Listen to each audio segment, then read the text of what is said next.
ሌባ የሚበዛበት የት ነው? ደሃ ሰፈር። ስርቆት የሚበዛው የት ነው? ደሃ ሰፈር። በሽታ የሚበዛው የት ነው?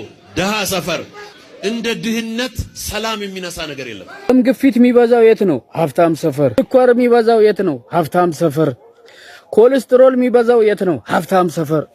የሀብታም ችግር የትና የት ይደርሳል? አንተ ደግሞ ቁጭ ብለህ ደሃ ሰፈር እያልክ ደሃን ታንቋሸሻለህ። ከደሃ እናት ከደሃ አባት ተወልደ ነው። ቤተሰቦች ሀብታም ቢሆኑ እኮ ዘር መንዘር እኮ ሀብታም አይደሉም። ሀገሪቷ ራሱ እኮ ደሃ እኮ ነች።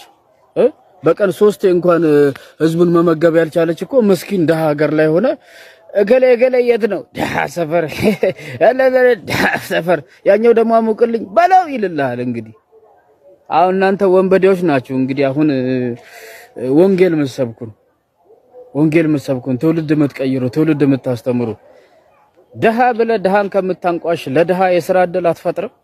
በባዶ ሜዳ ደሃን ከምትል ምን አይነት እንዲሁ አንዳንዴ ገንዘብ እኮ ይሄንን ይደፍናል እንደ ጭንቅላትን ማሰቢያን።